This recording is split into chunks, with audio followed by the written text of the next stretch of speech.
पढ़ाते हुए आज अपन पढ़ेंगे भारत के संविधान की प्रस्तावना, जैसा कि अपन ने इसमें यहाँ लिखा हुआ। यदि कोई ऐसा विश्व का कोई भी देश का व्यक्ति यदि अपने भारत के संविधान को पढ़ना चाहता है या देखना चाहता है, उसके पास इतना टाइम नहीं है कि वो भारत के पूरे संविधान के पूरे भागों को वो पढ़े, ठीक है। और वो ये जानना चाहता है तो ये है भारत के संविधान का आईना, भारत के संविधान की प्रस्तावना, मतलब पूरे संविधान का निचोड़ है, पूरा सार जो यहाँ से शुरू हो रहा है। हम भारत के लोग से शुरू हो रहा है, ठीक। और इसमें भारत का पूरे संविधान का पूरा नेचर है। जैसे हमारे घर में अपन जानते हैं ना कि पिताजी का क्या स्वभाव है, माँ का क्या स्वभाव है, बाबा जी का क्या स्वभाव है। यदि अपन किसी से पूछें तो आप अपने पिताजी, अपने जिनके भी व्यक्ति हैं, उनके बारे में, उनके स्वभाव का परिचय आप बता दें, ठीक है। वैसे ही ये हमारे संविधान की प्रस्तावना, ये हमारे संविधान का नेचर बता रहा है, क्योंकि संविधान से ऊपर तो कोई है नहीं, ठीक है। तो ये हमारे भारत के संविधान का नेचर बता रहा है कि हमारा संविधान क्या है, ठीक है। हमारे देश के संविधान का स्वभाव क्या है, ये भी बता रहा है, ठीक है।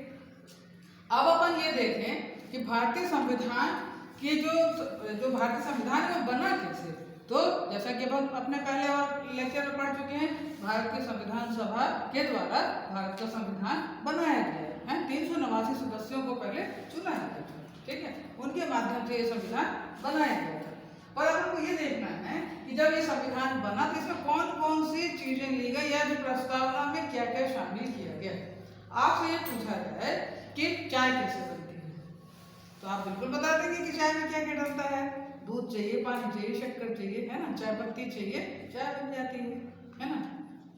पर इसको यदि अपन भारत का जो संविधान बना तो इस संविधान के में क्या क्या चीजें थी, इसकी प्रस्तावना में क्या क्या चीजें आनी चाहिए, ठीक है। ये हमारा मिरर है।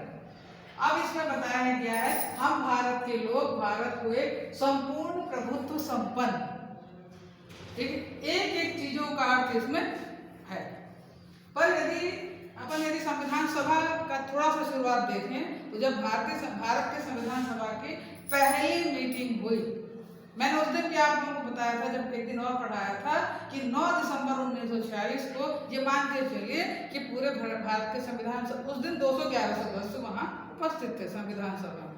अब क्योंकि फ्रांस में ये परंपरा है कि जब मीटिंग शुरू होती है तो जो सबसे सीनियर मोस्ट व्यक्ति रहता है उसे हम पहले इंट्रोड्यूस करते हैं। और कृपलानी जी ने संचालन किया था और उन्होंने, क्योंकि सबसे सीनियर मोस्ट व्यक्ति था 9 दिसंबर 1946 को डॉक्टर सच्चिदानंद सिन्हा, ठीक है।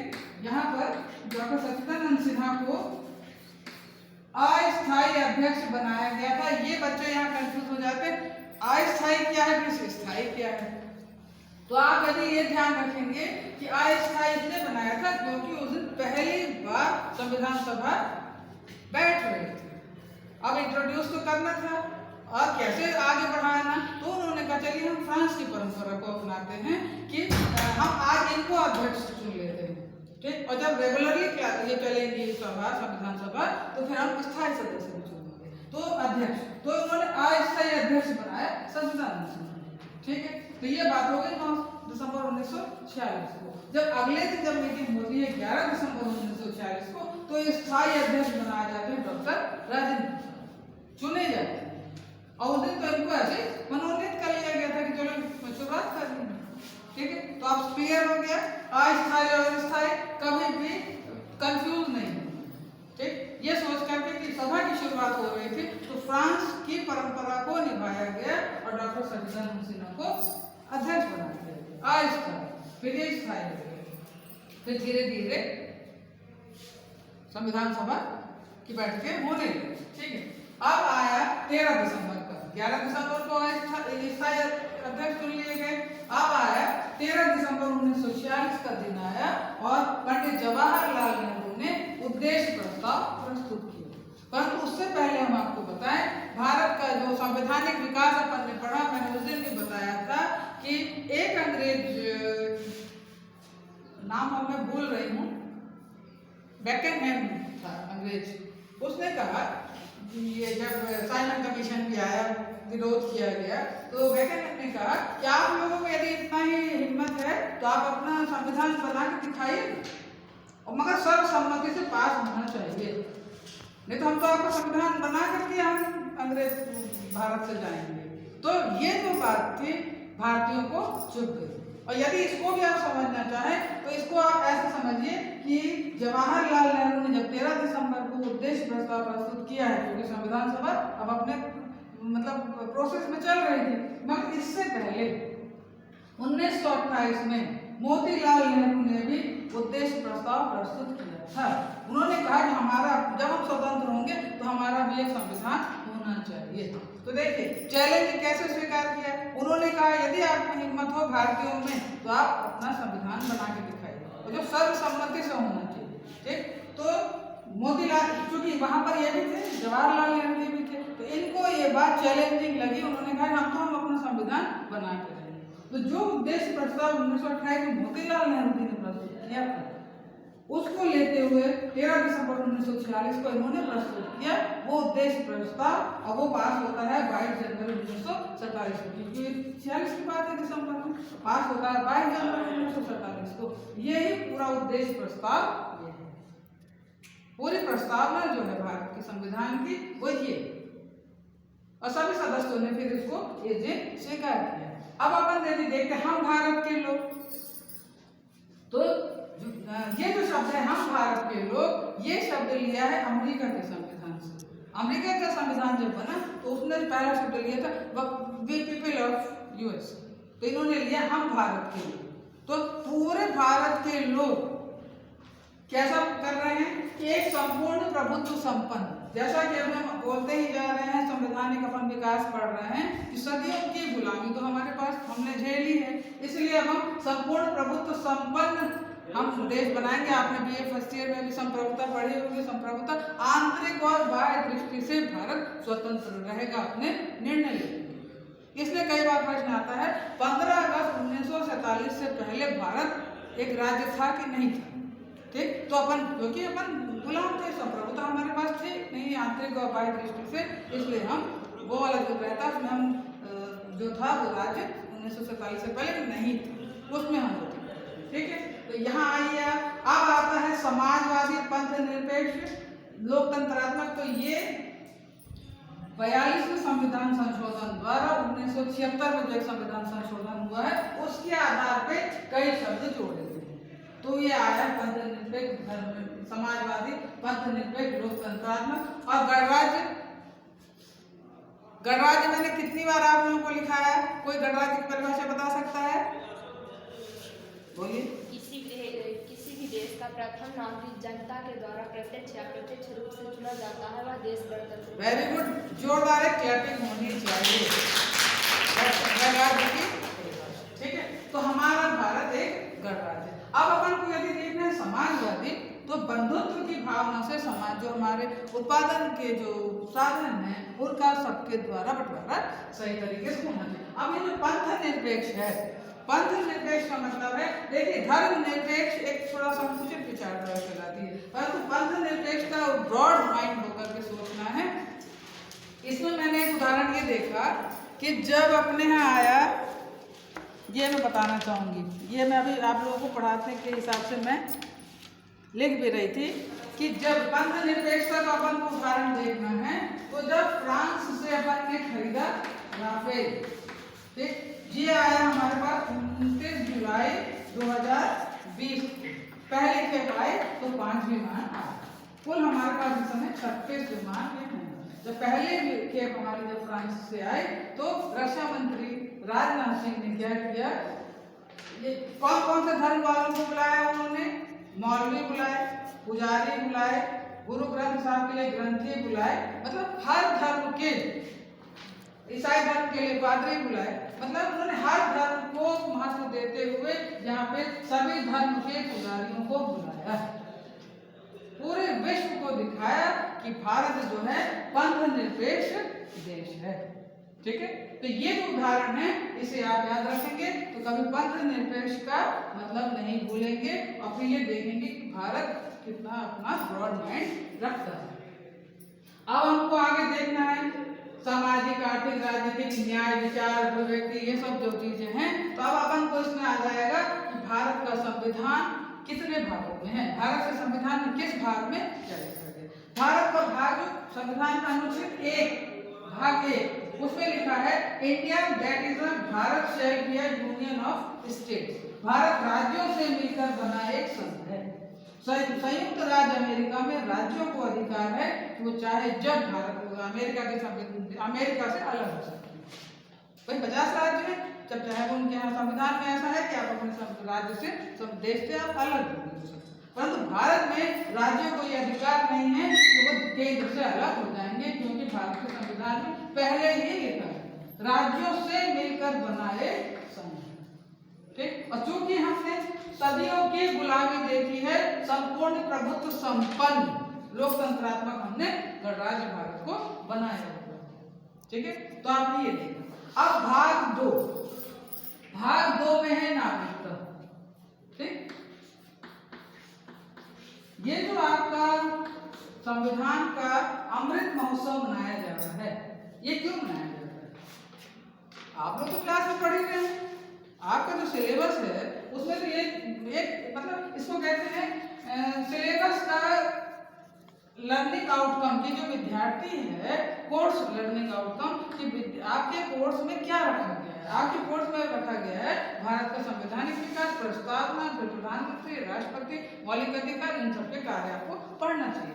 सिलेबस में इसलिए लिखा है कि जब आप लोगों को प्रश्न आएगा, आपका एक माइंड सेट रहेगा कि हमारा संविधान ऐसे बन के तैयार है। परंतु संविधान का जो हम अमृत महोत्सव मना रहे हैं, तो हर नागरिक का कर्तव्य क्या, उसका एक बोध होना चाहिए, उसे जागरूक नागरिक यदि है उसे बोध होना चाहिए कि हम कैसे नागरिक हैं, हमारे क्या अधिकार है, हमारे क्या कर्तव्य, हमें देश के लिए क्या करना चाहिए, देश के विकास में हम कैसे योगदान करें। ठीक है, तो एक जागरूक नागरिक होने के कारण, क्योंकि हमारे संविधान 1950 में लागू हुआ, तो 75वां वर्ष स्वतंत्रता का हमने जब 75वां वर्ष मनाया, तो हमने आजादी का अमृत महोत्सव मनाया। अब हम क्या मना रहे हैं? संविधान का अमृत महोत्सव। समझे? तो हमको हर चीज पता होनी चाहिए। ये कोर्स में है तो हम पढ़ रहे हैं, परंतु एक जागरूक नागरिक होने के कारण थैंक गॉड, मैं तो कभी कहती हूँ इस वर्तमान सरकार को मैं सैल्यूट करती हूँ कि उन्होंने इस तरह का आयोजन करने का सोचा, ताकि हर एक नागरिक फिर से अपना सोच रहा है कि हमारा संविधान कोई आसान नहीं है। आप इसको आके देखिए तो है कि नहीं? तो इसमें अपने देखे सामाजिक, आर्थिक, राजनीतिक, न्याय, विचार, अभिव्यक्ति। अब इसमें जो भाग 2 है नागरिकता, नागरिकता में भी कई नियम है। उसमें ये बताया गया जब संविधान बनने लगा, तो ये जो संविधान सभा के हमारे सदस्य थे वो ये भी चिंतित थे, क्योंकि देखिए संविधान हमको आजादी कैसे मिली, हमने आजादी का अमृत महोत्सव मना लिया, 75 साल हो गए, परंतु क्या हुआ? विभाजन, हमने विभाजन की त्रासदी झेली है भारत ने। ठीक, तो कितने लोग तो लाहौर चले गए, कहीं चले गए, और वहां से जब आए हैं उसके बाद से उन्होंने भी ये नियम बनाया 19 जुलाई 1948 के बाद। जो लोग चले भी गए, अब उनको यदि भारत आना है, नहीं उनको अच्छा लग रहा, वो यदि आना चाहते हैं, तो 19 जुलाई 1948 के पहले जो चला गया। ठीक, यदि वो आना चाहते उससे पहले वो आ गया है। कब आ गया वो? भारत का विभाजन हुआ, अब 19 जुलाई 1948 से पहले जो लोग चले गए थे यदि वो आ जाते हैं उसी में, और यदि वो बाद में आते हैं तो उन्हें 6 महीने भारत में रहना पड़ेगा। उसके बाद से उनको एक रजिस्ट्रेशन फॉर्म भरना पड़ेगा कि हम भारत में रहना चाहते हैं। तो फिर रजिस्ट्रार की नियुक्ति की गई और उनको 6 महीने बाद आवेदन करना पड़ा और भारतीय नागरिक बनने के लिए उन्होंने फॉर्म भरा। तो इसको अपन क्या कह सकते हैं? भारत के संविधान का वसुधैव कुटुंबकम, संपूर्ण विश्व हमारा एक परिवार की तरह है। तो यदि कोई स्वतंत्रता के समय यदि चला गया था विभाजन के बाद, तो यदि वो आ जाता है तो 19 जुलाई 1948 के बाद उसको रहने के लिए 6 महीने का समय मिलेगा। उसके बाद वो आवेदन करेगा, भारत में शामिल हो जाएगा। ये भावना हमने ली वसुधैव कुटुंबकम। अब इसमें क्या देख रहा है, अपन को देखना है कि इसमें एक अनुच्छेद और है, भारत राज्यों से मिलकर बना एक संघ है, तो वो संघ राज्य क्षेत्र कहलाया। पर उसमें आता है अर्जित किएगा, एक्वायर करेगा। यदि भारत कोई ऐसा मतलब मान लीजिए अपन ये इतना तो कभी हो नहीं सकता, मगर मान लीजिए कि पाकिस्तान का मन करता है कि चलिए हम भारत में वापस मिल जाते हैं, तो वो किसके तहत जुड़ेगा? ये जो अनुच्छेद है अर्जित किएगा, एक्वायर करेगा हमारा भारत, तब वो जो भी है वो जुड़ जाएगा हमारे भारत में। और यदि कोई राज्य, नए राज्य बनते हैं, जैसे 2000 में बना छत्तीसगढ़, तो उसके संविधान को संशोधन नहीं करना पड़ा, वो इसी अनुच्छेद के अंतर्गत हमारा भारत बन गया, चाहे वो उत्तराखंड हो, चाहे वो छत्तीसगढ़ हो और चाहे वो तेलंगाना हो। ठीक है, तो उसमें संविधान में संशोधन नहीं करना पड़ा, मगर इसमें ये एक प्रक्रिया है कि उस राज्य से पूछना पड़ता है कि हम, जैसे मान लीजिए मध्य प्रदेश से छत्तीसगढ़ पर ना, तो एक ये शिष्टाचार है कि राष्ट्रपति पूछता है कि हम ऐसा करने जा रहे हैं, तो वो यदि मना भी कर देगा तब मगर राष्ट्रपति उसको मानने के लिए बाध्य नहीं, और मगर संविधान में संशोधन नहीं होगा और ये इस अनुच्छेद के तहत नए राज्य बन गए। तो ये जो हमारी भावना है वसुधैव कुटुंबकम, ये पूरी यहाँ झलकती है। अब जैसे देखा जाए विचार अभिव्यक्ति की स्वतंत्रता, विचार और अभिव्यक्ति की स्वतंत्रता, विचार मनन करने की स्वतंत्रता विश्व के देशों में किसी भी नागरिक को नहीं है, जो भारत के नागरिक को मिली है। तो हमें बहुत गर्व होना चाहिए, और ये हम कब कर पाएंगे? जब हम प्रस्तावना को समझेंगे। यदि आज अमृत महोत्सव जो मनाया जा रहा है, क्यों? बच्चों को प्रस्तावना पढ़ाने गई थी, आप लोगों का आपने कोर्स लर्निंग आउटकम सीख लिया था कि हम परीक्षा के लायक सीखा था ना, प्रस्तावना याद कर लेंगे, प्रस्तावना आएगी लिख दीजिए, संविधान सभा कैसे बैठी थी वो आप लिख दीजिए। मगर आज आप लोगों को और अच्छी तरह से एक जागरूक नागरिक हैं आप, और मैंने उस दिन भी आपसे कहा था आप लोग ढंग से अच्छी तरह वोट नहीं देते हैं, वोट देने नहीं जाते हैं, तो ये एक जागरूक नागरिक बनाने के लिए भी सरकार का प्रयास है कि आप अपने संविधान को समझें, संविधान पे नाज करें और देखें कि हमारा भारत कैसा है। तो ये जो जितने भी अधिकार और ये जो आ रहे हैं बीच में, तो भाग 3 और भाग 4, भाग 3 में है मौलिक अधिकार, भाग 4 में है नीति निर्देशक तत्व, और कुछ जो शब्द यहाँ जोड़े गए हैं, ये जो चीजें यहाँ पर जोड़ी गई हैं वो यहाँ पर बनाया गया है इंदिरा गांधी द्वारा 42वां संविधान संशोधन 1976 में किया गया। केशवानंद भारती केस आया है, केस था वो अभी आप लोगों के संदर्भ में नहीं है, परंतु उस केस के माध्यम से ये बताया गया, सर्वोच्च न्यायालय ने कहा कि जो भारत के जो संविधान की प्रस्तावना है उसमें संशोधन हो सकता है। उसके बाद इसको जो संविधान की आत्मा के आधार पर ये कहा गया कि इसमें संशोधन हो सकता है, तब इंदिरा गांधी ने संशोधन किया। तो आप लोगों को यदि मैं याद करने के लिए कहूँ, प्रस्तावना आपको याद करने के लिए जो ट्रिक बताऊं, तो ये है सबसे पहले मोतीलाल नेहरू, उद्देश्य प्रस्ताव उन्होंने ही किया, चैलेंज मिला लॉर्ड बेकिंघम ने, जवाहरलाल नेहरू ने सोचा ये इसे हम करके रहेंगे और सबकी सहमति लेके रहेंगे, इसलिए उन्होंने रखा। और 1976 में इन्होंने संविधान में संशोधन करके कुछ मौलिक कर्तव्य भी यहाँ हमारे जोड़े। ठीक है, तो अब जब अपने इधर आकर देखते हैं, फिर एक आती है बात, राष्ट्रीय एकता अखंडता, ये 1976 में जोड़े गए हैं।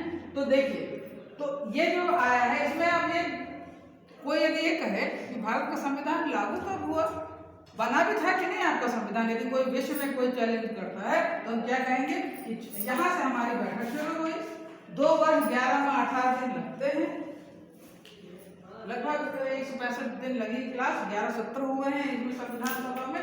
अब हमने इसे कब स्वीकार किया, तो 26 नवंबर 1949, मिति मार्ग शुक्ल, ये आ रहा है 2000 संवत। ये जो विक्रम संवत है, तो अब यहाँ ये भी पढ़ लेते आप लोग और आगे जनरल नॉलेज देखना चाहें तो विक्रम संवत की शुरुआत कैसे हुई, ईसा पूर्व 57।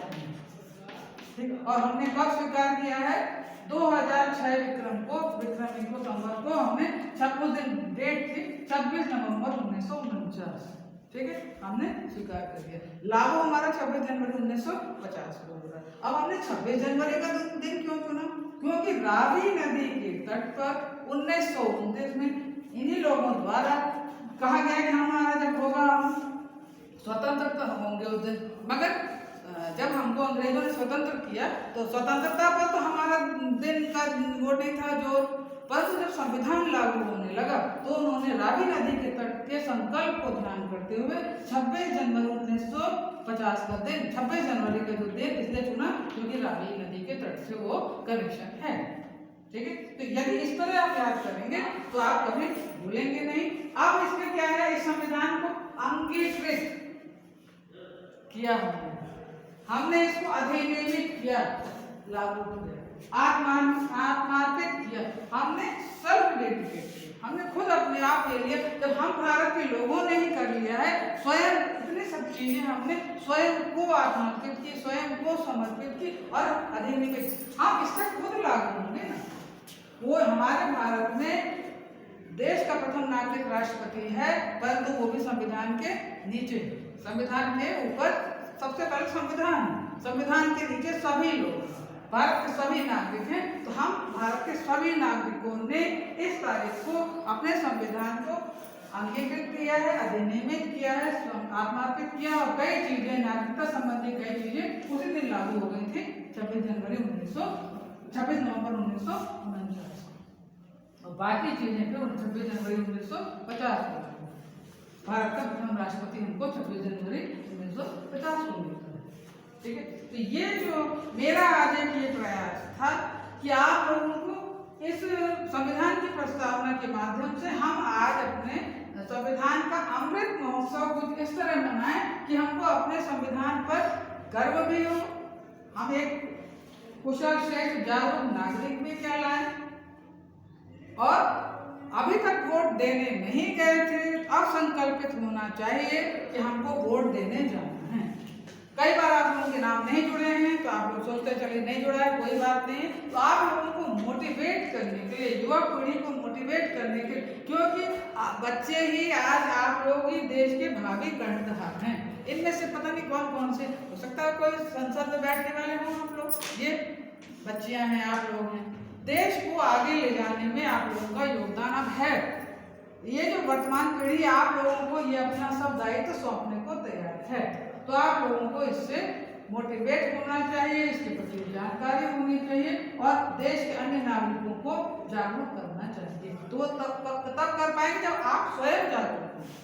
ठीक है, इसलिए आज मेरा प्रयास था कि आप लोगों को इस विषय के प्रति, संविधान के प्रति कुछ नए ढंग से पढ़ा करके आप लोगों को तैयार करूं, ताकि आप ये जो प्रयास है मेरा, इसे आप और लोगों तक पहुंचा सकें।